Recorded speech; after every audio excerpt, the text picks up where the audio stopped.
I got addicted to heroin from like 17 to 24. 14. Right. That was the last day to use heroin. Yeah, I got into skydiving, which got me around, some of the elite athletes in the world, and anytime they associate my name with addiction. Hi, everyone. Welcome to another episode of OceanRock Podcast. Today I have a very special guest, Preston Durnford. Is it Durnford? Durnford. Preston Durnford.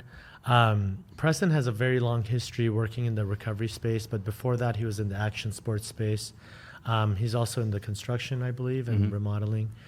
He has a very cool book out, a journal. I don't know if you can see this, but it's called The Epic Journal. We'll talk about that. He's owned treatment centers, both primary mental health and detox. So he really has a lot of experience in our field. And we're looking forward to talking to him about his journey, how he got into this space, how he's helped people along the way, and kind of what he's looking forward to next. Preston, nice to have you on the show. Awesome. Thank you. That was a great introduction. I appreciate it. Yeah, no problem. So we were just chatting a little bit, right before. And we want to go over all the different things that you've been involved in. So I feel like as somebody who owns treatment centers myself, a lot of people, there's a misconception about, these guys just make a lot of money and it's all about the business and this and that. But the reason we get into this is because we want to help people. And then there's so much red tape that we have to deal with, and dealing with insurance companies and dealing with a lot of different regulations. And so people don't realize actually the cost of running some of these homes is in the hundreds of thousands of dollars. It's not a month. Yes, a month. Yeah, and people just think, it's just a house, and this is 24 hours of care. You have to have a medical director, you have to have nurses, you have to have 24-hour staff, therapists. I mean, the list goes on. And then, as you grow, you have to have HR and compliance, and just so it's a really cost-heavy, expense-heavy business. And if you're lucky to break even or make a little bit of money, then, that's good. And then sometimes, you have your better months that kind of make up for the 9 months of just agony that Which you've is had. crazy. Right? Really crazy. Right. So I wanted to talk, because you've had that experience. I wanted to kind of Absolutely. get your thoughts on that. But why don't we go back? Why don't we go from the beginning? Before you got into this space, you said you were working with Monster Energy and different types of action sports. Yeah. Was that your background? Was as an athlete, or? I grew up I grew up idolizing these guys. So my whole life I've been very I didn't like team sport. I didn't like football or baseball. Right. I hated authority. So when I got on a bike or a dirt bike or skateboard, whatever, I could do it however I wanted. Right. There's no you do this. Right. I didn't like that. So yeah, the very freeing aspect of it was good, but then I ended up realizing I had talent, and background being before that though, but I grew up as a kid. I was a little kid on two wheels, I was the moment I could stand, I was on a bike, and so that was my thing. But over time, I eventually I got addicted to heroin from like 17 to 24. 14. Right. That was the last day to use heroin. And so the moment I got my life together, I started channeled all that energy into sports. And so I started everything I tried, started to get good at, and even more so. So yeah, I got into skydiving, which was one of the ones that really attracted a lot of different brands and athletes, because I was good at dirt bikes. I can kind of hang with the best of them. And then when skydiving, that really kind of got me around, some of the elite athletes in the world, and anytime they associate my name with addiction or mental health too. So anytime either athletes were struggling or within that corporation or fundraising or anything like that, I was kind of the go-to guy, because I was good in the sports, and not known social media wise, which that never caught traction. You know what I mean? But behind the scenes, people knew who you were. Yeah, who knew who I was. People who needed to know. Yeah, that was right. If anyone needed me, I was the go-to for a lot of that stuff. Nice. Yeah. So, and I mean, skydiving is such a, it's not something everyone does, right? It's something that only a few people are willing and courageous enough to do. How did you get into that? What was the first time you did that? The first time I did it was, it's 8 years ago. Okay. So I was in the AA community out here, and a lot of guys were like, "Hey, let's go skydiving." I said, "Okay." So I went, like 10 of us went, and it was amazing. And I kept going back doing tandem skydives, which you're attached to somebody. Right. And I kept taking people out. When I'm excited about something, I want everyone to do it. Right, You know, yeah. I'm like, I love this. Everyone, come check it out. So I started taking a whole bunch of people, and it was like my 7th or 8th tandem. And this guy asked me, he's like, why aren't you getting licensed? And I was like, what's that mean? You know, how do you do that? I didn't know anyone who did it.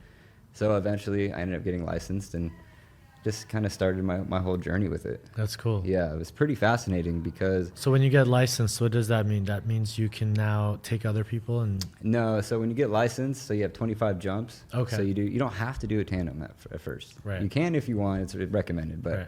you can kind of go off on your own. But you have instructors that kind of guide you, keep you stable, but you have a series of 25 jumps, and at the end, then you can start... You can't do tandems. That's like 500 jumps or more. But when you get licensed, you can start jumping with your friends, with your own parachute, and start having fun. Right. Yeah. That's cool. Yeah. That's cool. So you've been doing that for 8 years now. Yeah. And then you've been sober over 10 years, right? Yeah. Yeah. So since then, everything's kind of stepping in the right direction and just different opportunities opening up. Yeah. Which is awesome, yeah. It was kind of with all of these different sports. I mean, skydiving was interesting because, you know, it was a peaceful... I was always fascinated with being scared. Yeah. Okay. You know, I was going to ask you, like, when you went up for your first skydive, were you afraid, or what was going on in your head? Yeah. Still terrified. Yeah. I just did a jump recently, and I was terrified. And then I get on the plane. I'm like, you know what you're doing. Yeah. But so that anxiety kind of leading up to it, the fear, and then but then you just do it, and then you just kind of overcome that. Yeah. When you're out, you know, total acceptance of it, and you know, but it translates over to so many other different things with business or any other type of sports I've done. You know, like I have this relationship with fear, you know, so I sit with it. It's part of one of the principles in the book is I acknowledge the fear, and I kind of like go into it, I step into it, and I kind of like work through it. Why am I scared? How realistic is this? And you know, and so once I started kind of pushing past that ultimate fear, maybe, then I realized that, well, I could translate this over to anything, you know, and then with business, you know, I'm like, well, let me, you know, spill this over into that, you know, and it started working. That's awesome. Yeah. I mean, I think so many people, they let the fear get in the way. Yeah. Whatever it is. I mean, for somebody, it could be something like public speaking. For somebody, it could be jumping out of an airplane. For somebody, like, you know, going on planes, you know, I get anxious whenever I go on a plane, and that's just like, no matter how many times I rationalize it, I'm like, okay, well, and then you get on there and then it's fine, right? But it's like anything that leads up to it. But for everyone, it's something different, you know, and then. I sort of like that too in the airliners, like when the pilot's landing, I'm like, come on, man, you got this. You got this. Like, you can do it. Come on, buddy. You can do it. And it's funny because I'm like one of those guys where I feel like if I was flying, I would be okay. Yeah. You know, but if it's somebody else, I'm like, oh, I hope they know what they're doing, you know. But so you started skydiving, and then you started to kind of do some speaking in front of these companies and helping out other athletes and stuff. Yeah. When did you get into the treatment space, the recovery space? So I remember. So I got into the treatment. So the first time I was at a place called Ohio House. Okay. Yeah. So shout out Brandon Stump. Yeah. He's the man.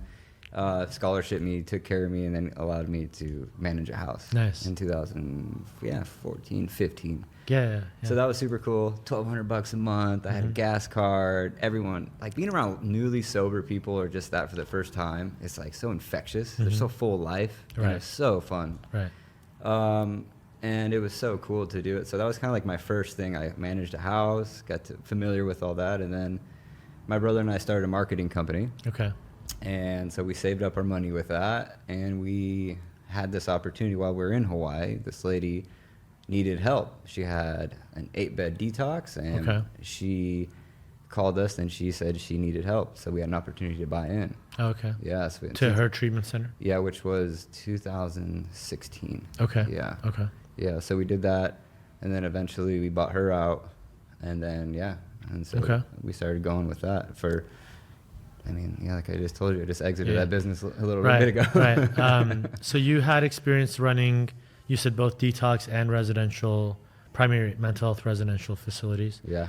I mean, just, for people watching, I think, a lot goes into that, right? And so how challenging was it running and operating these businesses?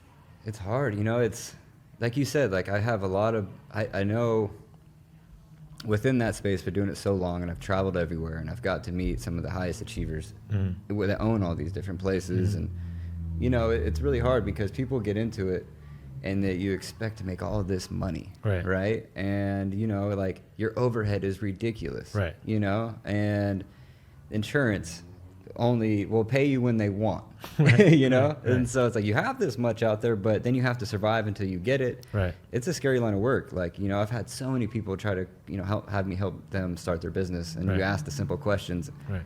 and they don't have the correct response. You're like, right. What are you doing? The way I think about it is everything I know now, if I went back and told myself 10 years ago, I would not have even got into this space. Scary. Like in terms of like how challenging it is, just like you said, you might have all these accounts receivables out there, but payments get delayed and there's all these games that are played. Yeah. You really need to have a good enough savings, and you need to have enough kind of discipline in the way you operate. And I think a lot of people, they don't have that and they can't survive because you have to be a survivor. I mean, you'll have like a year where like, oh, this is a nice business. And then like halfway into the year, it's like, oh shit, like I have to deal with all these challenges. And then you have now employees, and you have all these, kind of newer things that we've seen after COVID where there's a lot, at least personally, I feel like there's a lot more litigation and like a lot more employee related issues. And then there's, obviously costs have gone up even more with inflation, cost of food, cost of labor. And so it was challenging, and now it's even more challenging. But, I think the reason we do it is like, and I talk to my admissions team a lot, is, you get that one testimonial, you get that one letter from the family that like, you saved my son's life or my daughter's life. And like, you guys were different than all these other places, and, you guys actually care. And I mean, that's kind of the way we operate, is like a familial, family-based type of group. Yeah. Everyone knows our team, and we really have that love. It's like about giving the love in addition to all the evidence-based treatment that we have to do. Yeah. But I mean, it's hard. It's hard. Yeah, it is. It's extremely hard. And the thing where I found, like, I had an amazing, a couple other business ventures in that space. Okay. Now, what happened with me is, like, we had a great business, but my other partners who funded everything, very successful in their other businesses. One was the top performer of McDonald's in the U.S. Right. Other one had a big electric company up in Washington, really successful guys, and they ended up wanting to get in this business. Right. And I told them, hey, this is different. Right. Okay, and they still did it, and the partners that I picked didn't understand it. When when times were good, woohoo, and when times were bad, it was nuts. Right. So my challenge was always like having the right partner. That's huge. It's been my biggest thing. That's the biggest challenge. I mean, it's huge. If you can do it by yourself, that's the way to go. Yeah. If you need partners, then it's challenging, because I mean, it doesn't matter who. A lot of people in real estate want to get in this space, or a lot of people in private equity, or people just like that have money want to get into it, and they see the number, $1,000 a day, and it's like, okay, well, that's like best case scenario. Yeah. And it's hard to keep the census consistently full, and they think, this is a pandemic or epidemic, and it's an epidemic, and there should be just walking in the doors. It's like, no, there's a lot of competition. And you get all those calls, which was so unfortunate. So I had started up another company called Epic Journey. Okay. So we did a lot of events, or all these cool brands would help support it, but we do pretty extravagant, like action sport related events. So nice. we start with skydiving, then we got to the desert, I'd bring a hot air balloon, we do that, and then at the end we would do like a big group meditation, some type of yoga thing. It was kind of, all of this really amazing concoction, right? But so I used to do a lot of those things that were fun, whatever. It was great for all, the treatment centers would send them out. We'd have a ball.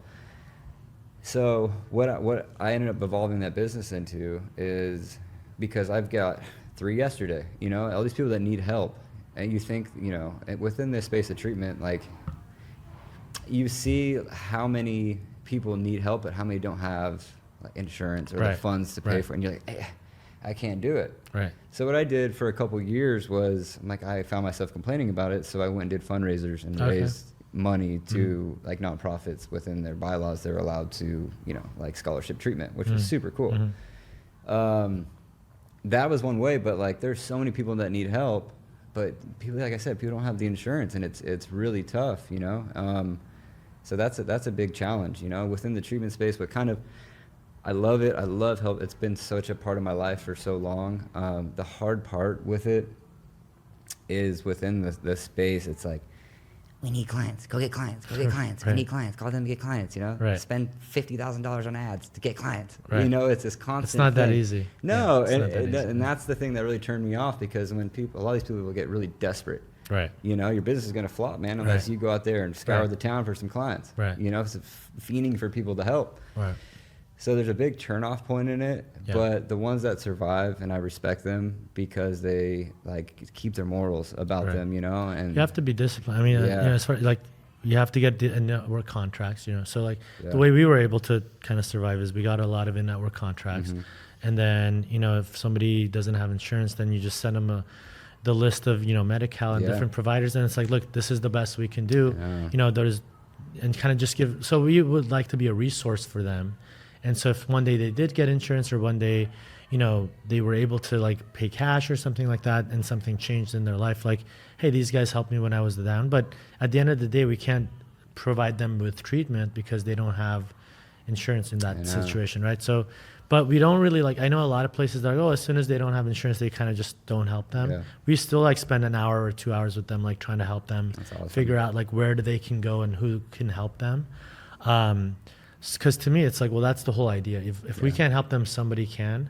And if, you know, if they're struggling, then we want to be able to be a resource. So and I've heard of your guys' programs too, and I actually met one of the other owners before randomly at the T-Mobile Street up this store. Super cool dude. But yeah, I mean, I respect your guys' culture. You know, I went and did a tour recently, and what was really cool about going to your guys' spot was the culture. Right. I went from house to house to, you know, and the same guy, the fitness guy, football dude or whatever, but he was going around saying what's up to everybody, the energy from each house, how each staff interacted with every client. And I left with the little buzz. I was like, you know what? That was so cool to see. Right. Because you guys have, the energy was so attractive. It was the culture was amazing. So yeah, good job for you and your team for doing that. Yeah, no, it's been really cool. It's been a great journey. But kind of going back to you, I mean, I wanted to learn a little bit more about your book. So it's called The Epic Journal. Yeah. And you mentioned that it was something that you've worked with doctors and other therapists and psychologists and things of that nature to put this together. And it's something that has been kind of recognized in the industry. So why don't you tell me a little bit about, and you know, for those of you at home, you can find it on your Instagram, social media. Or just theepicjournal.com. Theepicjournal.com. Tell us a little bit about it.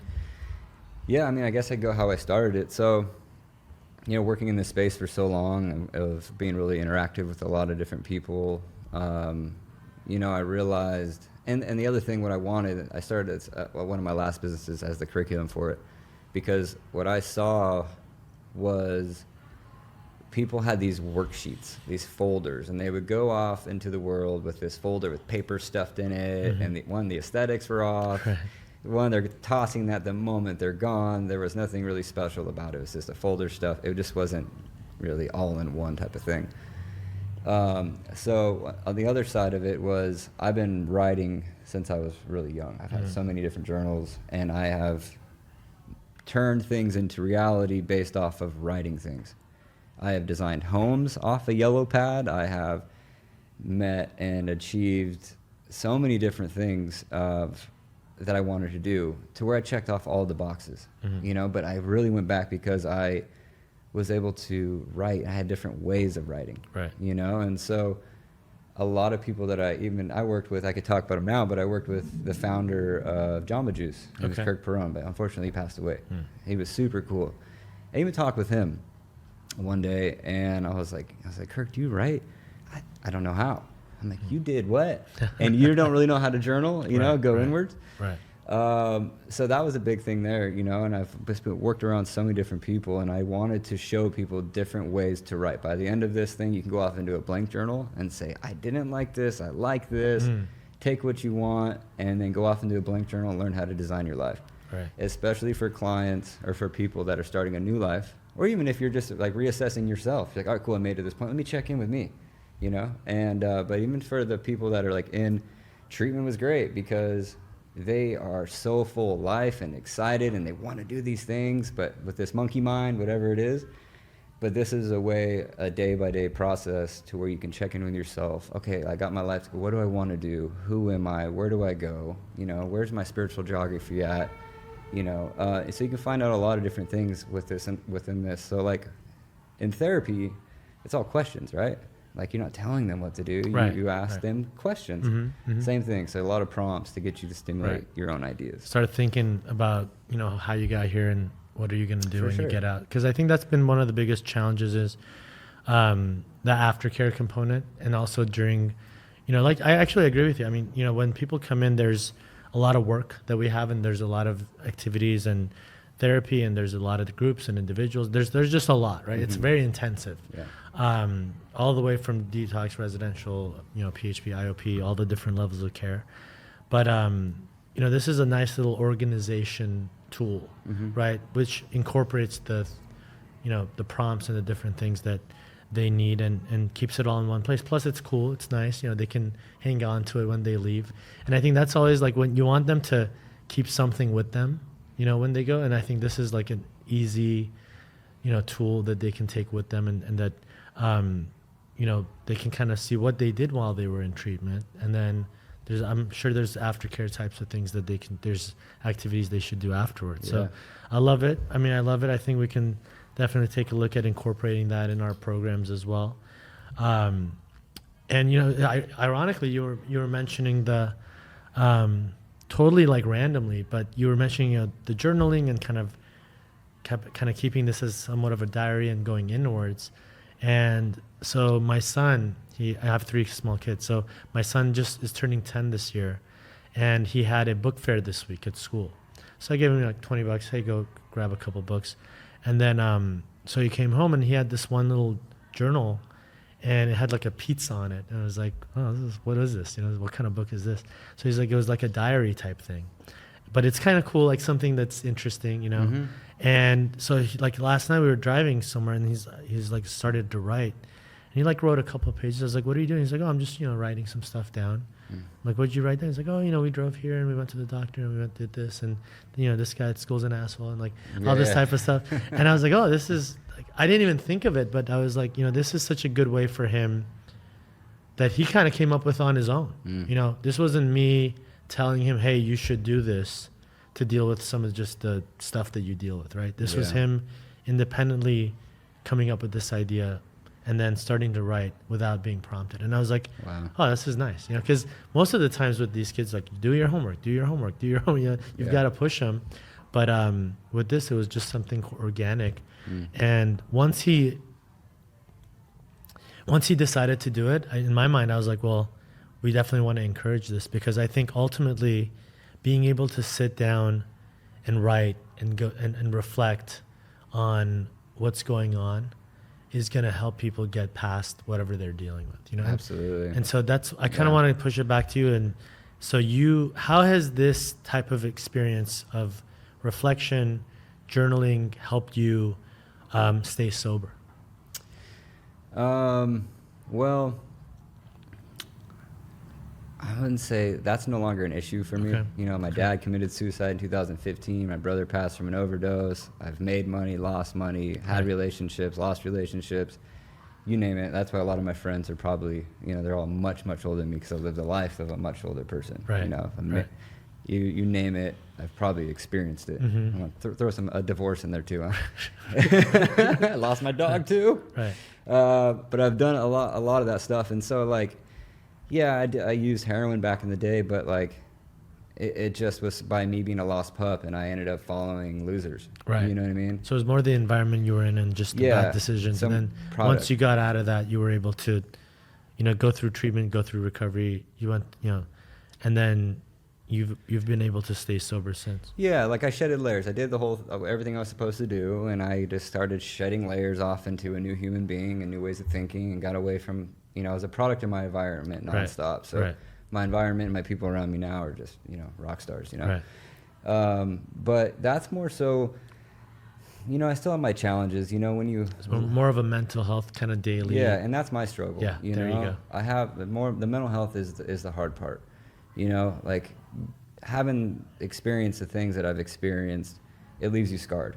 Right. And I'm not going to fake the funk and say, like, I got it all together. Right. Haven't met anyone that has yet. Right. And the hard part for me is, it's just... I have to constantly check in with myself and be my own best friend. Right.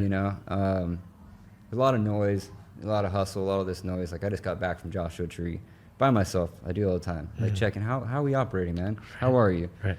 So the biggest thing for me is, I have a lot of different challenges that I work through, and that's a good way for me, like, to just see how I'm doing, where I want to go, because it's hard to, that's the biggest thing I want to do with, like, show people with writing is you're going to have these really hard times. People are going to die. Right. Things are going to happen with business, you name it. Right. And you're not always going to have someone to call. Right. When it's late at night, no one's going to be really answering the phone. And they might not even have the right answers, but you are. So if you know how to prompt yourself and write in a certain way, you can work through certain scenarios. My dad dies. No one would even have the right answers. Right. Brother dies. No one. Business. Very few even who understood that level of business to where I was like, it was a very 1% that would even be able to understand that. Right. But I learned how to work through certain scenarios, and my journey's been really tough. And the only person that's ever been there my whole life has been me. Everyone else is gone. Right. It's been really tough. So it's a big way to become my own best friend and never lose touch with me in nature. That's for sure. I love that. Yeah. At the end of the day, we're in our own heads, and we're the only one who knows what we're dealing with. Obviously, we always suggest, and, to the extent that you have, you're in AA or you have a therapist or you have, access to the podcast or whatever it is, just there are resources out there to help people that are dealing with intense issues. Yeah. Especially if they're having, suicidal thoughts or, thoughts of relapsing, you always want to reach out. But to the extent that, you have a program in place and to the extent that you have a good system in place, ultimately the tools that you use on a daily basis to keep your sanity and to just be able to take that one step at a time and one day at a time scenario, those are tools that you build over time. Yeah. Right. And it's just like working out or just like, anything. It's you can't just take time off from that, right? Like you have to do it on a daily basis. You have to be disciplined. Yeah. And then tools that help you do that, like the Epic Journal, I think allow you to organize those thoughts. And then for you to reflect that, you can go back and see, okay, well, how did I deal with this before? Because I think that's the other thing I've noticed is like a lot of times we deal with situations and then like we figure it out and we overcome it or we put it, time heals, and along with other stuff. But then a few years later, the same thing happens, right? A little bit different, but similar things. And then it's like, it shouldn't be like having to do it all over again. You should have a frame of reference where you can go back and take a look at it and say, okay, well, on January 1st, 2014 or 2020 or whatever, I went through this and this is how my feelings and kind of, oh yeah, that's how I feel now. And this is what I did. So I love that part of it. And then the other part I like is just the fact that, you're spending time with yourself. I feel like, with social media and with just TV and just with everything, we're so distracted. The highlight reel. Right. And I think a lot of that is just, I don't know if it's healing through distraction, but it's just like, well, as long as I'm not thinking about it and I'm distracting myself, then I don't have to deal with it and then it's not going to bother me. That only works until it doesn't, until it piles on. And then it's like, well, there's no show or there's no Instagram or there's nothing that's going to put that, pain, subside that pain or suffering. But, if you actually build the tools and the daily discipline to write and reflect and spend time with yourself, then ultimately you can get yourself out of these situations. And I think that's such a empowering feeling and concept that, you know, you yourself have the control and ability to use these types of tools to work on that. So I like it. And I mean, you know, is there anything specific you want to kind of point out from the book, or just overall, just kind of to conclude, what's kind of the takeaway from the journal? Learn to become your best bud. Right. That's it. You know, I love it. That's the best thing from this. You know, I love it.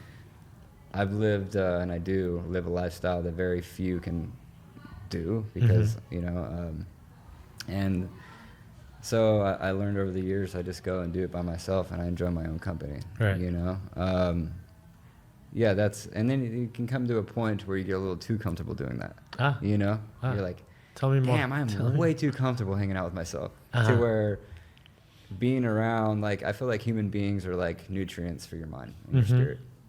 You know, and I can't be around certain people that are speaking a certain way or operating a certain way. Right. You know, saying all this stuff. I've been around doing these podcast things for a very long time, right? And I hear these people come on and just drop all the knowledge. Right. And then I see them behind the scenes. I'm like, dude, they're full of shit. They're so full of shit. Yeah. And I see it all the time. Yeah. You know, and so, yeah, like, there's people it's very rare to have someone be very honest. And I just did a podcast with Maurice Bernard.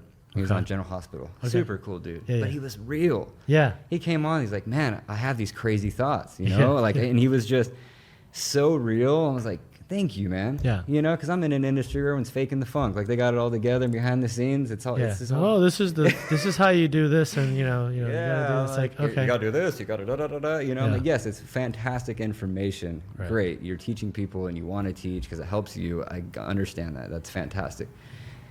The thing what I've realized was just being honest and authentic, because over time certain individuals will smell the, you know, the funk, you know, like, dude, it gets out too. I mean, these days with, you know, you'll be put on blast eventually. Like you pissed the wrong person off, or you, maybe. You know, or they're like, oh yeah, this guy really wasn't, you know, like a monk in, you know, like Tibet. You know, he's full of shit, right? So, I mean, look, at the end of the day, if you have the skill to help people, no matter how you do it, I think do it, right? Right, for sure. So there's nothing to knock that, but it's, you know, don't pour from an empty cup. Though. There's not a lot of people who like are coming from, you know, for example, I've been doing in this space for over 10 years. You know, we've helped thousands of clients. We've helped people at different levels of care, different types of environments, you know, rich people, poor people, all different colors. I mean, it's eye-opening. You know, for me, I got into this in 2014, and I kind of came in with a very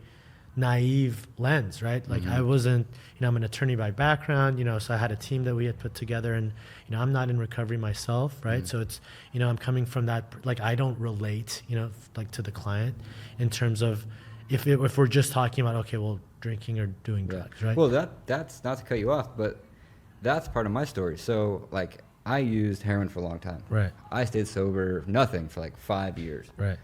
Then I enjoyed a cocktail. Okay.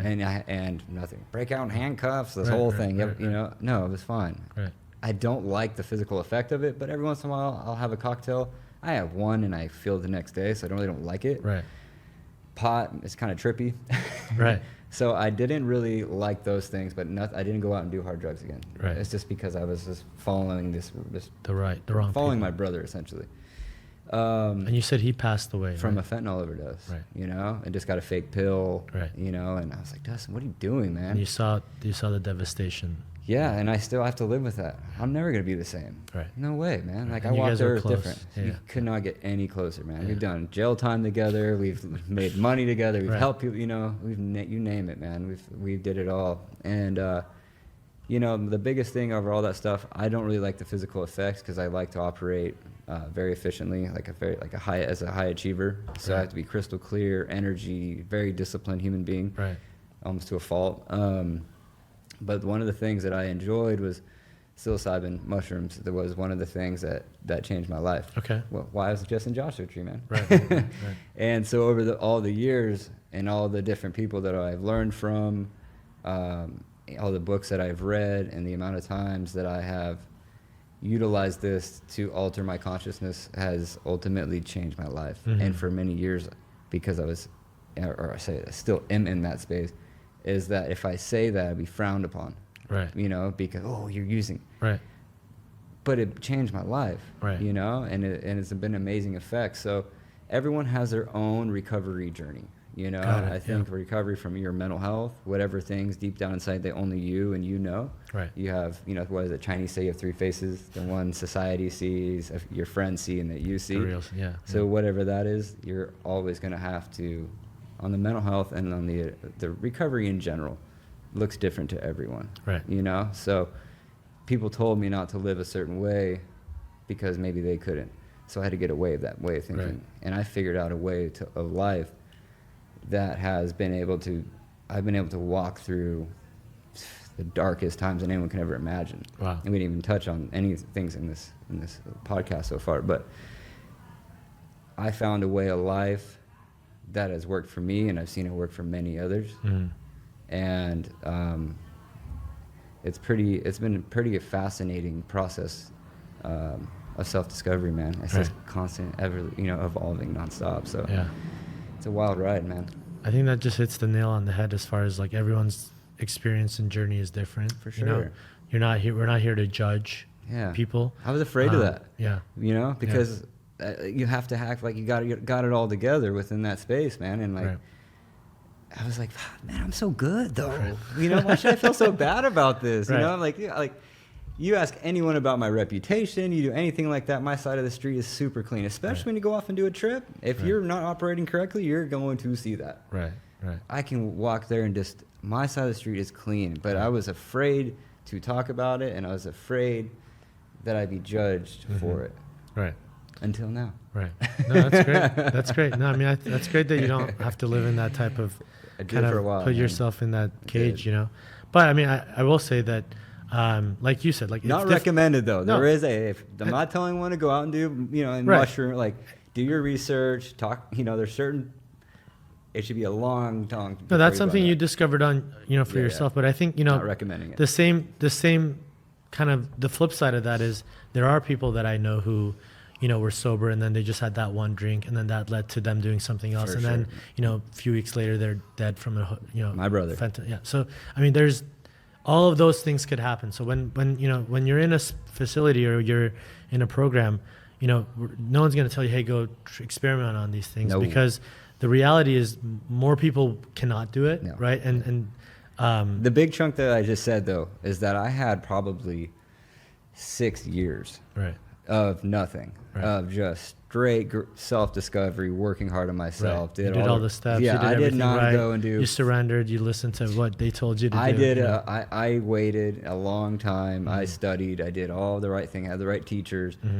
That's the big thing, because a lot of people, it is popular within treatment. They want to go do this thing. They can't get tested for it, whatever it may be. Or dust off. Yeah, I'm sure that's if you're 30 days sober, it's not it's not the time to experiment. Wait many years, and maybe you don't even. Maybe never do it, but maybe you just do it. I don't know, but maybe just me. But no, I know what you're saying though. It's like it's not.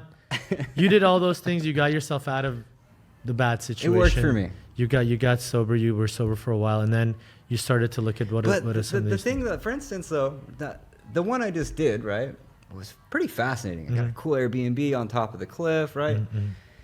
Juice cleanse before it, just the whole jam, right? Nervous, Yeah. And this was just you by yourself? Always. Okay. Because I can get influenced by other folks, but there's other teachers I did it with that would guide it. After so long, I've kind of had my own little jam. I gotta say too, there's been some amazing ones, and this one was like, it was just like, Preston, it wasn't needed.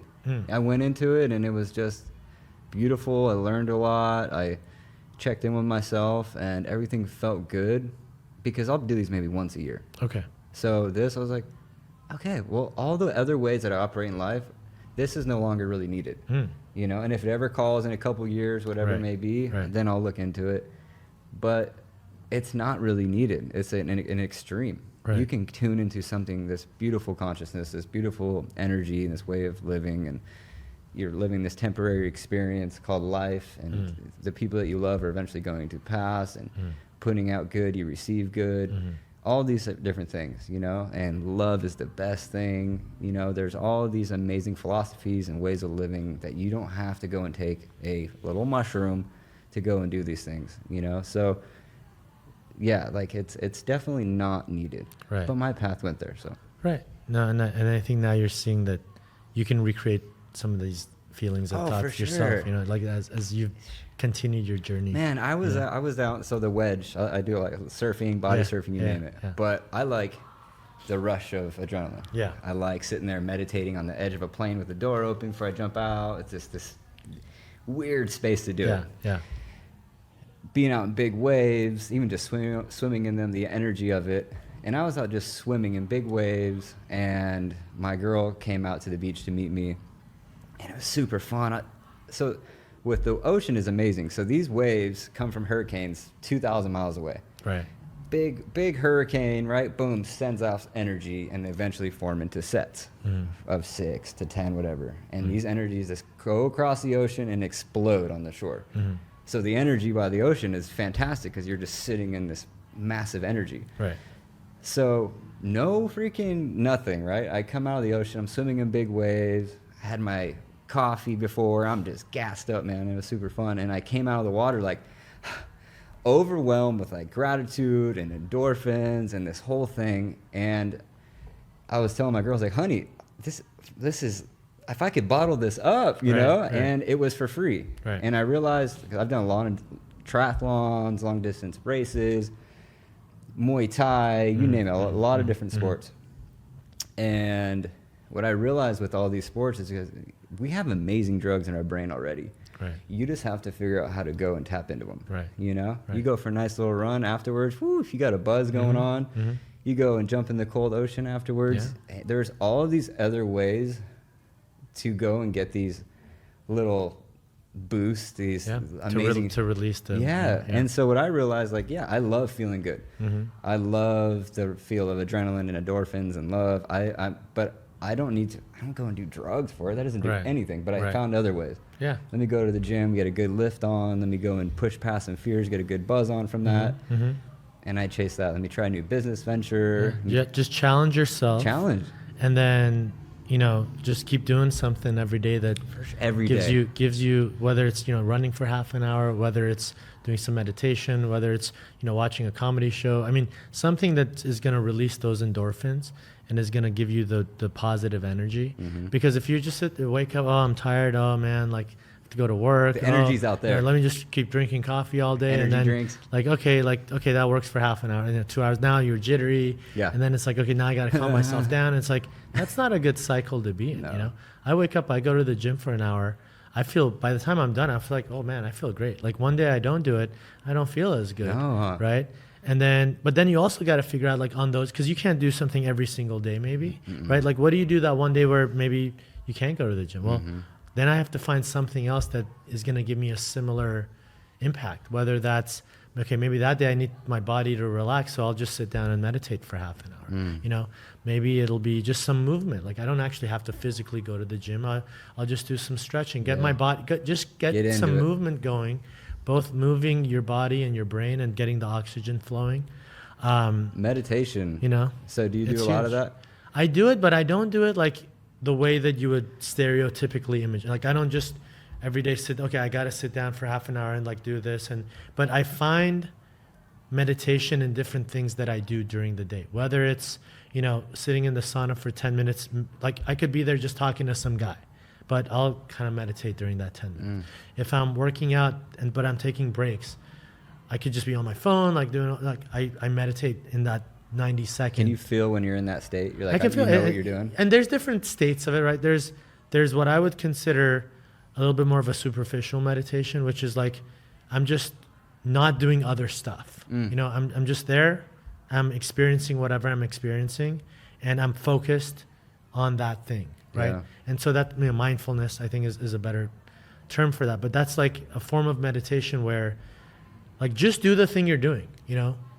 Like, so many people are like, okay, well, even the 30 seconds they're taking a break from, you know, lifting a weight is like they're on their phone for that 30 seconds. Like, just like pause and just see like what's going on around you, you know? Mm-hmm. So I do a lot of that. And then, but I do some of the sit down meditation where I can just take time, you know, a good amount of 15, 30 minutes to reflect. But I try to find the meditation and the mindfulness in my daily activities more so than setting aside, you know, an hour or 30 minutes to just sit down, you know? Yeah. So do you ever like go and do you do it in the morning or when you do the when I sitting do part? it, yeah, I do it. I do it more in the evening as more of a reflection to kind of just calm myself down, and After the whole day. Of after all the this whole stuff. day, Just, yeah, I personally prefer that. I've met a lot of high achievers, and they Yeah. do it at the end of their day. Yeah. Is because they have all these Right. situations. Otherwise, I can't turn it off. and and that's what they all do. Like, Yeah. I can't. Hold on, let me just. Yeah. And then they can. Okay, now I'm here. Yep. That Yeah. kind of makes Yeah. sense. Yeah. In the dark, you know, everyone's gone to bed, and I'm just there by myself for a little bit. You know. Dang, dude. Yeah. And so What about you? I do. I get it in when I can. Like, it's interesting right now because I just got bought out of my business, and so I'm not crazy busy right now. So it's like I'm looking at another business right now. Okay. Right. So I'm like kind of finding some fun in it, and now I'm becoming to having a lot more to-dos. So I'll find it. I get it in whenever I reach this. It's like when I used to do long distance running, I would run to a point to where I was dipping into my tank, because I used to like race competitively. Right, So right. I knew I had this like energy barrier. If I was spilling into my reserves, I'm like, whoa, I gotta pull it back. Yeah. Yeah. So the same thing with my mind, you know, like if I am ramping up, you know, I'm super high and I'm like, whoa, we're about to spill over. I'll go in and check on myself and go down the beach. The ocean is my jam. There you go. If I really need it. I love the ocean. Up in I'm gonna Joshua call Tree. it OceanRock Recovery. Yeah, right. So yeah, that's kind of my thing right there. It's just like the ocean. I sit there and it's powerful for me, man. And like, you know, we forget that, you know, we know it, but to really sit there with it, like this life you're living is coming to an end one day. And how are you going to live it? And how do you want to feel during this experience? Right. You know, it's a special thing that we're fortunately able to go and create and live this life and where we're at and be able to do this type of stuff and meet cool people, man. Like, thank you for, you know, having me on, man. I love being around. Yeah, I consider you a high achiever, man, and hearing about the way you operate and all that stuff. I have a lot of respect for it, you know, and you know, I think it's a beautiful thing especially to be in a business like yourself, is to be able to help these people. They're sick, you know, they're hurt, and life before they came to you was really hard, and you are this catalyst to go and change and heal people. And on the grand scale of things, is really freaking beautiful. You know, dude. Yeah. And my thing is my philosophy of life is just understand this thing is temporary, you know, and just to treat yourself nice, be your best bud, and learn how to find fulfillment and enjoyment in this experience that you're living. Step outside of it and realize that you're in some really crazy shit. Right. I mean, I couldn't have said that better myself. I think it's been a pleasure having you on the show. Thank you, man. You know, the fact that you've been able to navigate this life, and you've been thrown all the grenades at you, the rock, you know, and you've survived that, and you've come out, and you're doing positive things, and you're able to, you know, have that mindset of like, not only I want to help myself, but I want to help other people. Yeah. That's what this whole show is about. That's what this whole program's about. And I think everything you just said in your recap was perfect. In terms of, you know, you really have to become one with yourself. And I know that sounds cliche, but I feel like, you know, and you said, you know, we deal with a lot of sick people. I think we deal with a lot of broken people. Yeah, for sure. And we can help them find the tools and give them the guidance and help them in that very vulnerable state to get sober and to detox, and then to do the outpatient and to get, you know, some therapy and to work on the tools, and then say, hey, this is your aftercare. But, you know, that's the beginning of the healing. But obviously that 30, 60, 90 days. I mean, there needs to be something after that. And that's where you really have to be introspective and be able to work on yourself and to ultimately have that wholeness back, because when we were born, we're born and we don't know anything. And, we're kind of this just very fresh and new, everything's new, right? And there's no judgment. There's no, there's nothing. And it's just, you're just figuring out how to survive. Yeah. That first breath, the walking and all that. And then all this mental stuff comes, where, oh man, like, you're a kid, you talk about, oh, if you die, this and that, but it's not like scary. It's like, oh yeah, it happens in the shows and the cartoons and like, it's just like this thing. But then you get older and like, oh, well, is there life after death? Is there not? Like what happens? And you start thinking about all this, and then it starts hijacking you. And then the divorces or the business disputes or the, just day to day, like work, whatever it is, family, people dying, getting older, I know so many different stories that people have told. And at the end of the day, it's how do you heal something that's broken that, has a purpose? Yeah. Because we all have a purpose. And I think that's, something that you've shown us both in your history and just kind of talking today, is that we all have a purpose and there's a reason we're here, and to enjoy it, to not take it too seriously, but we all have to make money. We all have to do this. So you have to figure out how to do all that, but at the same time, continue to work on yourself and not give up on yourself. Yeah. That's the key. Absolutely. Yeah. I think, it's challenging because I was just actually just sent someone over to your guys' place last week. Nice. Because it was again, like I was sitting, he's like, someone asked for some, like, and I have another one, some mom has a son, and they're like Hawaiians, right? And they're all about, they're talking this whole other way. I'm like, no, like, you can't just be smoking weed all the time, right? Or whatever. I was like, look, he's been doing this for a long time. I've known him forever. It's time for him to go to somewhere. I'm like, and she finally accepted that. The Hawaiian way they were trying to go about it was kind of funny. But yeah, I think I had this job opportunity recently, and I turned it down because, like one part of my life has been really amazing. It's the business part of my partnerships have been really challenging. Right. And I'm a kind person. I've just got stepped on a lot for it, for whatever reasons. And I got to get shit in writing more. But you need better lawyers. Yeah. After a while, I just put my hand, like, you know what? Like, but I hear what you're saying. Yeah. But so I turned this down, and I want to get to a point, I've been taking care of a lot of people, and I used to do one-on-one coaching with a lot of different people through Epic Journey. And I'd work one-on-one with people through this, done it for a long time, and I got a couple offers to do this stuff, and I turned them down as well. This was a while, kind of like 6 months ago, because I had an empty cup. And I was like, yeah, look, this is great money, but on the other side, like, I can't give you what you need. And I had to honestly, like, yeah, of course I want to get paid that, but I wouldn't do it. And I've just kept I just you want it to be authentic. Yeah, like I know what I'm doing with you. You're looking to me to help you, and I need to help myself. Right. So I had this job opportunity. One, it wasn't not enough pay, but on the other side, like, I was like, man, I'm trying to be successful right now. Right. Like, I love money. 'Cause money allows me to experience the world in the way I want to. And he was like, well, Preston, don't be going chasing money. I was like, well, I will find a way to be fulfilled on, like, with what I'm about to do next. Right. Like, I'll do whatever I have to do. Right. I'm looking at starting of a cleaning business. Right.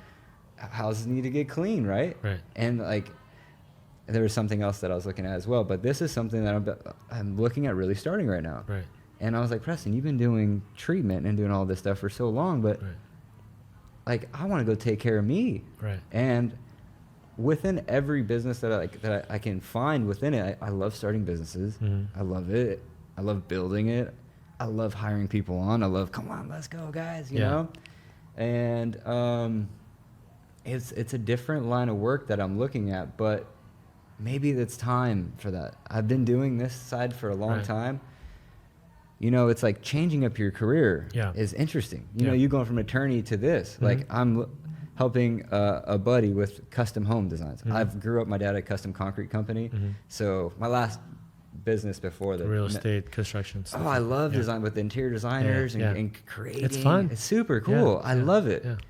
And I love just creating. And I'm like, but if I'm not always just helping people, like, well, no matter what, you're going to help somebody. It's there no matter what. You build a house and people move into that and have a life. But even on that allows you to go and do these other things, like all the different homeless folks that no one sees me do any of these things. My girl probably does, but I know all them by name. You know, they all have the journal too. They do. Nice. Preston, I'm on principle 3. Yeah, that's cool. But no matter what, it does, when you find the spark, the feeling. That's why like working out is great, and all these things we're talking about is great. When you're able to help people, no matter what, that never goes away. That is a great freaking drug. That is a great feeling. You know?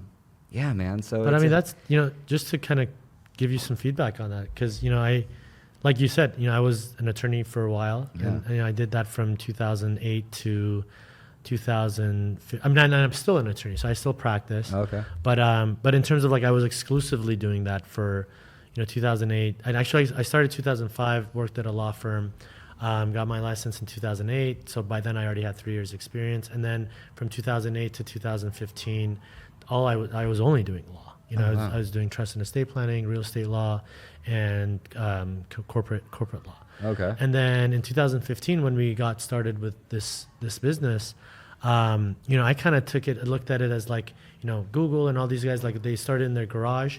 I like rolled up my sleeves. I was like, you know, learning all the different aspects of the business, you know, billing and VOBs and like, you know, verifications and like even being at the houses and working with the clients and like, you know, hiring people, and like, it was all just new, you know. Were you nervous? I wasn't nervous. You know, I was excited. I was excited because to me, I was looking at it like, you know, I don't want to be just a lawyer my whole life, especially the field, you know, being an estate planning attorney. I worked with a lot of wealthy people. And so I was always very curious, right? And like, I would ask them like, well, you know, and these guys are older and they've done a lot of things in their life and they've been through ups and downs, you know, they've lost and they've gained, and ultimately now they have something that they want to leave to the next generation.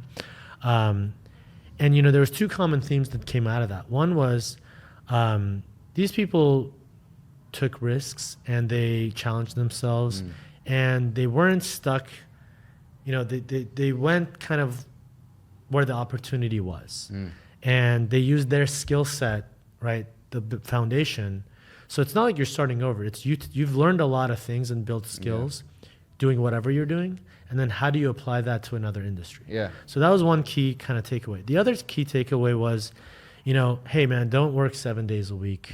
You know, spend time with your family, like enjoy your kids. You know, you're not going to get that back. And so I've tried to incorporate both of those the last 10 years that I've been an entrepreneur. And it's, hey, I want to work really hard and take risks and, you know, grow the businesses and expand and do these types of things. But at the same time, I want to be there for my kids and I want to be there for my family and I want to be a good dad. And I've been able to accomplish that, you know, as best as I can. And I'm growing and I'm evolving and I'm learning and I'm getting better at it. And so there's a lot of improvement ahead of me. But that's always been my frame of mind and kind of like the way I think about how to operate. And for you, I would say, you know, and also my dad, like he was an engineer, and around 40 years old, he became an acupuncturist, which is completely like two different fields, right? But similar to a lot of experiences where you get motivated or passionate about something, you know, he was dealing with a lot of chronic pain and he went to an acupuncturist and that person really helped him heal. And then he was like, I want to do this for other people. And so he went back to school, you know, in his mid 30s. By the time he was 40, he got his doctorate and then he was practicing for about 25 years and he just retired a few years ago. But there's always an opportunity in life for you to pivot and for you to do something else.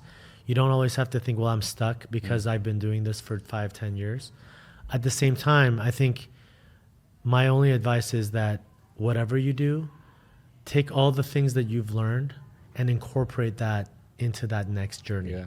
Don't, so you're not starting from scratch. You're starting with a huge foundation, and ultimately you put that same passion and go into it.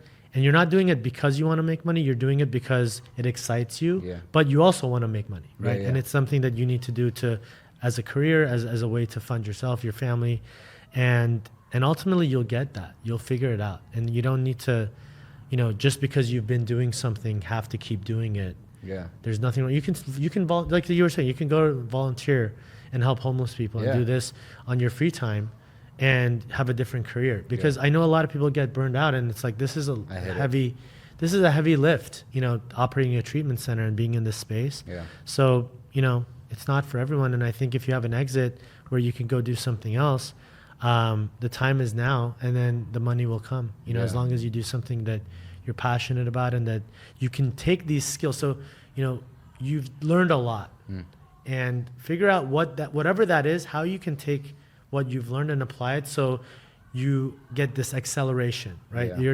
You're doing a lot. Like in 1 year, you could do what it would take somebody else 5 years, because they haven't been through the rough patches. They haven't figured out how to overcome cash flow issues and people dying around you and people, having to get that. So, I feel like you're going to do it. And then when we come back in a couple of years, you're going to tell me how good that new business is. Right? We'll see, yeah. Yeah. One of my favorite quotes is by Miyamoto Musashi. He was a samurai from the 1500s, 1600s. Yeah. He has a book called The Book of Five Rings, really small. And he has a quote that says, "If you know the way broadly, you will see it in all things." And yeah, man, like I've been doing this for a long time. I feel in the treatment industry, and like, man, I'm tired, and I wanted it to work out, like, but like I've tried and tried and tried, and it's just been really challenging with the wrong partners and definitely some of my errors, you know what I mean? But like, I'm just like, you hit the point where I'm smoked, Right. And so, yeah, going and trying something else sounds exciting. Yeah. And it's like, okay, like I'm so grateful that I'm in the position to be able to do that. But hearing what you just said too, it's like, I appreciate it. I think humans are messengers, and by what you just said, and all I've always needed was just a little bit of validation. Just go get them. That's all I've really needed, and thank you for what you said. And I appreciate it too, man. Yeah, that's man. cool. You're going to do big things. All right, guys. Had a great time talking today. Thanks. And wonderful discussion. We have a lot of good shows coming up. Again, welcome. Not welcome. We're all tired. We've had another great episode of OceanRock Podcast, and we'll see you next time. Ciao.